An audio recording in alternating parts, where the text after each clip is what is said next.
আসসালামু আলাইকুম, আশা করি সবাই ভালো আছেন। সবাইকে স্বাগত আমার ব্লগ ভিডিওতে। আজকে আমি কথা বলবো ইরান এবং আমেরিকার যে যুদ্ধ পরিস্থিতি শুরু হয়েছে সে বিষয় নিয়ে কথা বলবো। 4000 বছরের সভ্যতা এত সহজ কি শেষ করে দেওয়া যাবে? কখনোই নয়। কারণ ইরান সেই আলমাট সভ্যতা থেকে শুরু করে ইরানি যে বর্তমান ইসলামী শাসন ব্যবস্থা এই পর্যন্ত কখনো মাথা নত করেনি। সবচাইতে অবাক করা বিষয় যে ইরানে এখন পর্যন্ত কেউ শাসন করতে পারেন নাই। মানে বোঝাতে চাচ্ছি, যারা বহিরাগত ছিল, বহিরাগত কেউ এখন পর্যন্ত শাসন করতে পারেনি। মানে ব্রিটিশরা যেভাবে শাসন করেছে আমাদের এই ভারতীয় অঞ্চল বা পৃথিবীর বিভিন্ন জায়গায়, সেই জায়গায় কিন্তু ইরানকে কখনো পারেনি। সে সময় ইরানের নিজস্ব রাজ্য ব্যবস্থা বা প্রথা সিস্টেম চালু ছিল।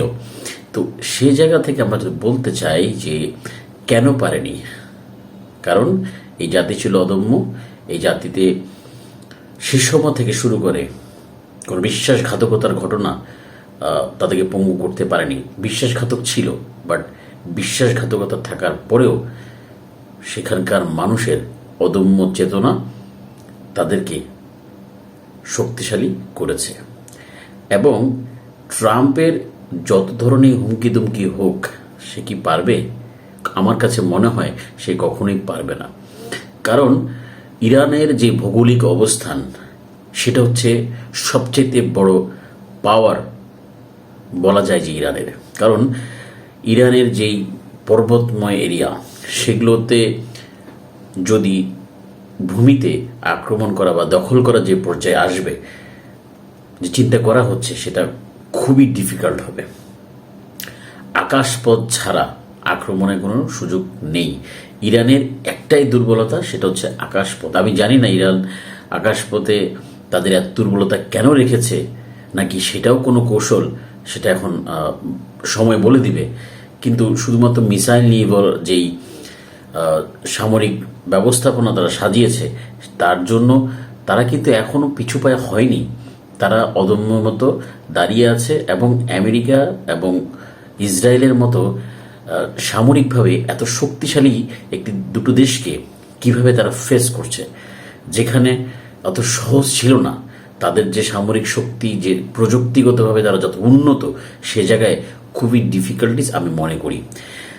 ট্রাম্প আসলে কি পারবে কিনা একটা ঝাঁকুনি দিয়ে দেখানো হয়েছে যে কি করতেছে ইরান বা কি করতে পারে। ইরানি কিন্তু একটা ভালো ঝাঁকুনি দিয়েছে আজকে। কি সেই ঝাঁকুনি? আমেরিকার যতগুলো ঘাঁটি রয়েছে সবগুলো ঘাঁটিতে না হলেও অ্যাটলিস্ট 3-4টে ঘাঁটিতে আক্রমণের মাধ্যমে বুঝিয়ে দিয়েছে যে এটা হচ্ছে আমাদের প্র্যাকটিস। আমি অনুশীলন করছি কিভাবে তোমাদের ঘাঁটিগুলোকে আমি আক্রমণ করব। এটা ড্যামো। তুমি আমাকে আগে খুঁচিয়েছ, তুমি আমার গায়ে আগে মেরেছ, এখন আমি তোমাকে মারবো। সেটা কিভাবে মারবো সেটা দেখিয়ে দিলাম। ইসরায়েলও কিছু রকেট পাঠিয়েছে। তার মাধ্যমে এটাই কি শুরু হয়ে গেল? আমার কাছে মনে হচ্ছে না যুদ্ধ শুরুটা এখানে। এটা হচ্ছে যুদ্ধ যাবে কি না, যুদ্ধ কার কত কেমন রিয়াকশন হতে পারে, সেটার বলা যায় যে একটু প্র্যাকটিস বলা যেতে পারে, বা প্রি সিচুয়েশন, যুদ্ধের প্রি সিচুয়েশন আমি বলতে পারি। এখন ইরান কি সেই জায়গা থেকে এই দুজন পরাশক্তির উপরে আক্রমণ করতে পারবে, বা তারা যে আক্রমণ করবে সেটাকে প্রতিহত করতে পারবে, সেটা এখন প্রশ্ন রাখে। তবে ধরে নিলাম ইরানের কাছে 5000 মিসাইল রয়েছে।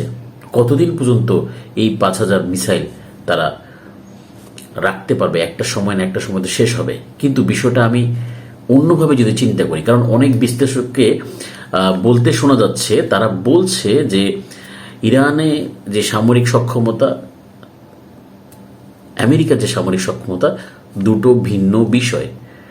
কারণ তাদের যে সক্ষমতা সেটার সাথে কোনোভাবে কুলিয়ে উঠতে পারবে না। কারণ চীন এবং রাশিয়া সেখানে প্রত্যক্ষ বা প্রত্যক্ষভাবে করে কিনা সেটা খুব ডিফিকাল্ট বিষয়। কারণ চীন কখনো এভাবে যুদ্ধে জড়াবে না, ইভেন রাশিয়াও যুদ্ধে জড়াবে না। তারা হয়তো বা পিছনে থেকে সাপোর্ট দেওয়া বা টেকনোলজিক্যাল যে সাপোর্ট, সেটা কিন্তু তারা দেবে। কিন্তু সেটা কতক্ষণ পর্যন্ত, এই যুদ্ধটা কতদিন টানবে, এবং এই যুদ্ধটা যদি এমন হয় 2 বছর 3 বছর, তারপরে কি হবে? তাদের কাছে কি এই মিসাইলটা থাকবে, এই সমরস্ত্র বা এই অর্থ কি এই ইরানে কি এই শক্তিশালী অর্থ রয়েছে? সেটা হচ্ছে এখন সময় বলে দিবে কি হবে। কারণ আল্লাহর ফয়সালা হচ্ছে সর্বোত্তম ফয়সালা। আমরা যদি আমরা বদরের যুদ্ধের কথা চিন্তা করি, একদম নিঃস্ব অবস্থা থেকে যে জয়লাভ করেছে সেটা অনেক বড় একটা মিরাকল বলা যায়, এবং আল্লাহর পক্ষ থেকে সরাসরি সহযোগিতার মাধ্যমে সেই যুদ্ধ জয়লাভ হয়েছে। আমিও মনে করি ইরানের এই যে অদম্য শক্তি, মানসিক ইমানি যে শক্তি, সেই শক্তি আল্লাহ রাব্বুল আলামিন অবশ্যই তাদেরকে সহযোগিতা করবে। এখানে অস্ত্রের বিষয় নয়, যে সময়ের বিষয় নয়, কতগুলো অস্ত্র ভাণ্ডার রয়েছে সেটার বিষয় না। কারণ আমরা বলছি যে ইরানের এই মিসাইল শেষ হয়ে যেতে পারে, কিন্তু আমেরিকাও তো সেম প্রবলেমে পড়তে পারে। আমেরিকার অনেক অর্থের ব্যয় হবে। তারা যেভাবে আফগানিস্তান থেকে পালিয়েছে অনেক টাকা খরচের পাইতারা দিয়ে, ঠিক তাদেরও তো ব্যয় হবে, তাদেরও তো ক্ষয় হবে। তারা তো প্রায় 8,000, 10,000, 12,000 মাইল দূর থেকে এসে এখানে তারা যুদ্ধ করবে। ইসরায়েল বা কতদিন? 12 দিন যুদ্ধের পরে গত বছর ইসরায়েল নিজে থেকেই আমেরিকার মাধ্যমে এটাকে কমিয়ে আনার চেষ্টা করেছে বা যুদ্ধকে বন্ধ করার চেষ্টা করেছে। ইসরায়েল নিজেও তো সাফার করবে। সবাই ইরানের দুর্বলতাকে সামনে আনার চেষ্টা করলে চলবে না, রিয়েল চিন্তাও করতে হবে। তবে এটার বাইরে সবচেয়ে বড় চ্যালেঞ্জ আমি মনে করি ইরানের জনগণ। কারণ ইরানের একটা পোর্শন অবশ্যই এই আয়াতুল্লাহ খামিনির এই দৃঢ়তাকে সাপোর্ট করে, আর একটা পোর্শন যারা ইসলামী আন্দোলন বা ইসলামী বিপ্লবের বিরোধিতা করে। কিছুদিন আগেই দেখেছেন যে চরম অবস্থা, তার মধ্যে অর্থনৈতিক অবস্থা অনেক সমস্যা রয়েছে ইরানের। সেই জায়গা থেকে একটা ডিফেন্স করতে পারে। কারণ আপনি তখনই শক্তিশালী হবেন যখন আপনি আপনার ঘরে শক্তিশালী। আপনার ঘরে যদি কোনো সমস্যা থাকে সেটাকে ব্যবহার করবে। যেমন দেখেন সবচেয়ে বড় উদাহরণ যে ইরানের অনেক জেনারেলকে মেরে ফেলা হয়েছে, সায়েন্টিস্টকে মেরে ফেলা হয়েছে, অনেক বড় বুদ্ধিজীবীদেরকে মেরে ফেলা হয়েছে। সেটা কিভাবে? তাদের নিজের লোকদের দ্বারা, তাদের নিজের লোক বাহিরের শত্রুকে সহযোগিতা করার কারণেই কিন্তু এই মৃত্যুদণ্ড বা এই মৃত্যুকাণ্ডগুলো হয়েছে। না হলে আরেকটা দেশ থেকে আরেকটা দেশে এসে এইভাবে এত সহজে নিখুঁতভাবে হত্যা করা এত সহজ বিষয় নয়, যদি না তাদের নিজস্ব লোকের হস্তক্ষেপ থাকে। হামাসকে কাতারে হামলা করা হলো, হামাসের নেতৃবৃন্দকে কাতারে হামলা করা হলো। তাহলে এই বিশ্বাসঘাতকতা কোন জায়গায়? এটা কিন্তু পরিষ্কার।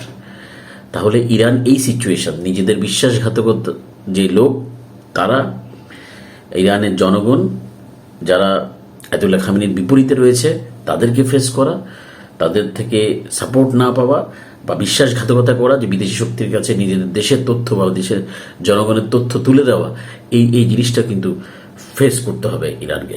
তো ইরান অস্ত্র নয়, সবচেয়ে বড় হচ্ছে যে স্ট্র্যাটেজিক্যালি কতটুকু এগোতে পারে এই যুদ্ধে, নিজের দেশের মানুষকে একত্র করে বা নিজের বাইরের মানুষকে একত্র করে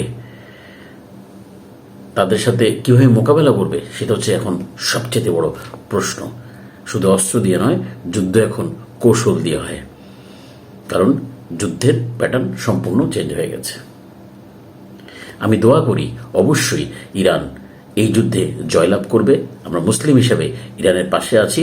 যতক্ষণ না পর্যন্ত ইরান লড়ে যাবে, আমরাও মনস্তান্ত্রিকভাবে হোক আমরা ইরানের পক্ষে রয়েছি। ইরান এগিয়ে যাবে, ইরানের জয়। আল্লাহর কাছে প্রার্থনা করি আল্লাহ যেন ইরানকে এই জয় দেয়। আজকে এই পর্যন্ত। ভালো থাকবেন, সুস্থ থাকবেন। আসসালামু আলাইকুম।